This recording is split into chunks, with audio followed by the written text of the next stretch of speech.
now available in e-readers everywhere. Why 70% of black women are single. Learn the real reasons why 70% of black women are single in this ebook, which breaks down all the reasons why black women just can't get a man. Why 70% of black women are single is now available in e-readers everywhere. This is going to be my final video discussing this alleged YouTube hit list and this cabal of black female fascists who've decided that they are going to write a hit list of YouTube channels that present content that is critical in its commentary of black women, and their plan to say that this is hate speech. Now, in this video, I'm going to discuss the legal issues regarding this alleged hit list and why this alleged hit list is pretty much unconstitutional and in some ways constitutes cyberbullying. And when I look at this YouTube hit list and one of the founders of this hit list in the cabal, it is disturbing to me to see that we have a black female lawyer among this group of fascists deciding they're going to create this YouTube hit list to go after the channels of people who they disagree with. Because this is a person who has studied the law. This is a person who has a Juris Doctorate degree and clearly understands the concepts of law and should understand that you participating in this cabal of fascists to create this hit list pretty much shows how little you understand the laws of this United States Constitution, because the Constitution should have been one of the first classes you took in pre-law, studying that Constitution and the First Amendment of that United States Constitution. Now, this was a class I took in political science back in my college days, and we went over the Constitution and what constitutes free speech and freedom of expression. And just because someone is presenting a different opinion or dissenting opinion does not constitute hate speech under the United States Constitution. So a person in the United States is allowed to present a dissenting opinion that is not popular on a public platform such as YouTube under the United States Constitution. And because Americans have the freedom of choice, they have the option to click out of that video if they disagree with it. If this person is not advocating any sort of criminal activity or acts of violence, that person pretty much has the right to express their opinions online. And this is something you would think a lawyer would understand. Unfortunately, this lawyer pretty much decides to go along with this cabal of fascists in trying to censor the content of YouTubers online who present critical opinions of black women. And that in and of itself is unconstitutional, because when we look at this list, it not only includes black men who present dissenting opinions about and critical opinions of black women, but it also presents critical or white men who present critical and dissenting opinions about black women, and even black women who present critical and dissenting opinions from the cultural norms regarding black women. And that in and of itself constitutes censorship, because when we look at this whole issue from a legal perspective, that's what causes it to violate the First Amendment of the Constitution, because this is trying to prevent others from using an open platform. And that's what YouTube is. YouTube is a platform that says broadcast yourself. And if people are supposed to be allowed to broadcast themselves, they are allowed to do this because this is an open platform and they are presenting a dissenting opinion. And again, you have that freedom of choice, again, to click out of those opinions if you disagree with them. And this does not constitute hate speech, as many of these black females have stated. Now, they're saying that this is hate speech. However, what makes that argument faulty is the fact that you have these black females saying that these opinions of black men, white men, and even black women who are critical of the behaviors of black women that they have observed in their personal experiences, which constitutes an opinion, are pretty much hate speech. However, when we go and look at YouTube from a panoramic perspective, and then we look at the argument they're presenting, what makes that argument faulty is the fact that you have other groups that are presenting information about black women on social media. And these individuals pretty much are not a part of this alleged hit list. Now, we look at this argument that this lawyer is presenting regarding the hate speech, and we have organizations such as the neo Nazis. They are not a part of this YouTube hit list. We also have the skinheads. They are also critical of black women. We also have your Ku Klux Klan, and they are pretty much very extremely critical of black women. And then we have other hate groups such as ISIL, who pretty much have gotten away with presenting beheadings and other violent content online. And we have other, you know, content that would be constituted hate speech and violence against black women on this social media channel, and these channels are not part of that hit list. So that pretty much shows us that this is a faulty argument, because you can't say that one group that is presenting one set of opinions is hate speech and then omit another group that is presenting arguments that would be considered hate speech. That pretty much makes that entire argument from a legal perspective completely faulty.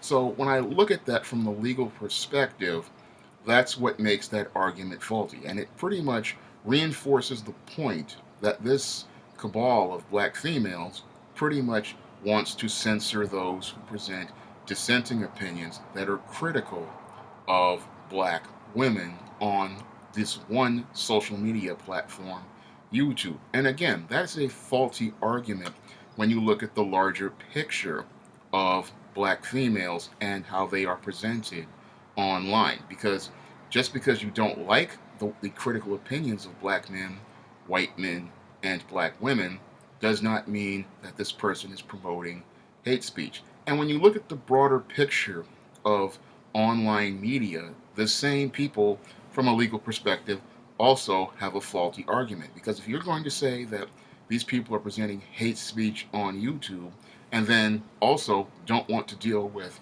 other online websites which promote hate speech, such as your Ghetto Gaggers, where this is a website which pretty much promotes things that would be considered obscene by a community standard, then your argument really starts to fall apart. Because if you are supposedly so against hate speech and the degradation of the image of the African American woman, which is a part of this so-called Women's March, why is there no campaign to go after this Ghetto Gaggers website, which has been up for about 5 to 7 years, presenting images of pornographic media where black women are assaulted, black women are called the N-word and racial slurs, black women are slapped, and there are borderline sexually violent scenes depicted in this pornography.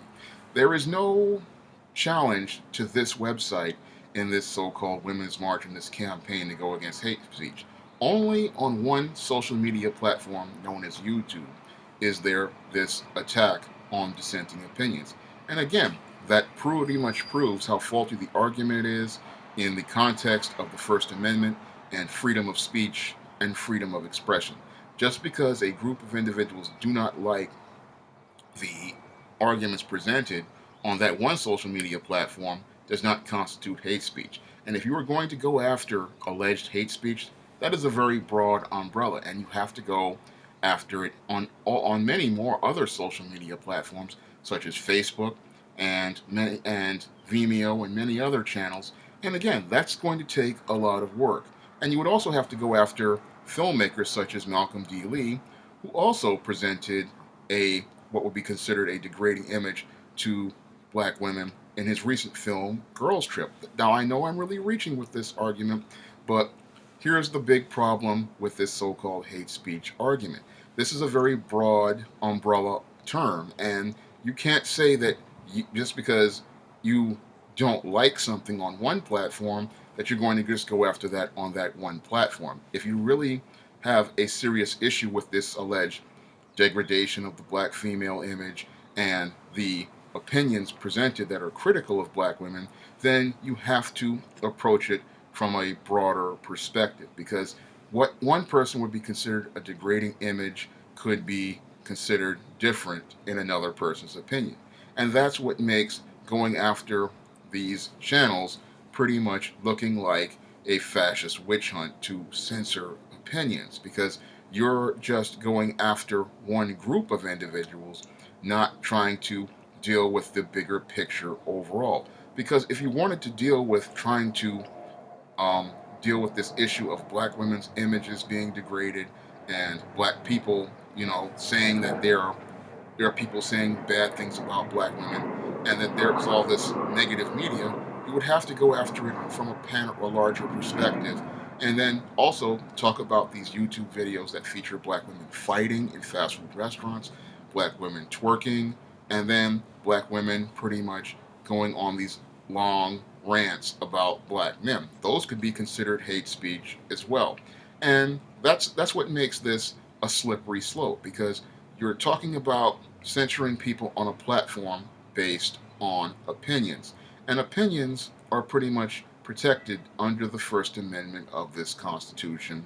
And they are pretty much legal for everyone else to have, except, it seems, for black women when it comes to being critical of them. And that's what, again, makes their argument a faulty argument. And it also makes their argument pretty much unconstitutional, and it also makes this group of black women appear to be unpatriotic and un-American, because in the United States of America, people are allowed the right to free speech and right to freedom of expression. And when they go on an open platform such as YouTube, they are allowed the right to pretty much broadcast themselves and present their opinions. If you do not like the opinions, again, for the third time, you can click out of that channel and then go on your way. It is, unless that person is promoting some sort of criminal activity such as murder or the murder of certain people, that is the only reason why you can have that channel flagged or make efforts to have it deleted. And what makes that contradictory for these black women is that many of these black men, white men and black women, are just expressing their opinions and are not advocating any criminal activity. They pretty much have not said a word about other groups which have pretty much, again, said things that could be considered violence towards people. And that's what makes it hypocritical. The people on your hit list pretty much have just expressed opinions. Meanwhile, other groups have presented critical points about black women and even racist and considered hateful statements about black women. Yet these individuals are not on your so-called hit list. So that's what makes this whole argument faulty from a legal standpoint. And when we look at this, and if we were to take this to, YouTube senior executives, and even to Google and take it to a court of law, they would pretty much interpret the law saying that these black females have pretty much violated the First Amendment rights of all these individuals by establishing this hit list. And then they have further cyberbullied these individuals by taking that hit list and presenting it on social media, because the presentation of that hit list on social media is hard evidence of cyberbullying. Because once you present a list online saying that you're going to go after someone and are advocating the harassment of these individuals, and that leads to their channels being flagged and taken down, you have participated in a cyberbullying campaign.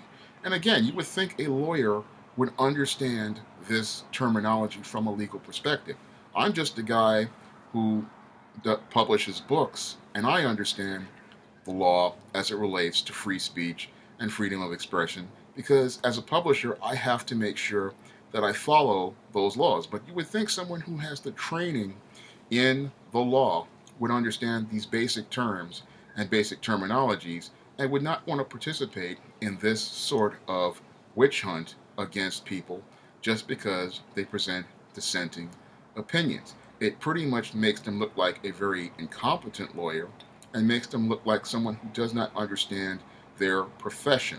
If a guy like me, a self-publisher, can pretty much deconstruct this argument and pretty much refute many of the points they have, I would wonder what one of Google's lawyers would be able to do, or what any judge in a federal court would be able to do. Because this argument, again, is very simple for anyone who understands the Constitution and the law to break down and deconstruct. So I look at this whole case from a legal perspective, and this cabal of black female fascists pretty much do not have a leg to stand on.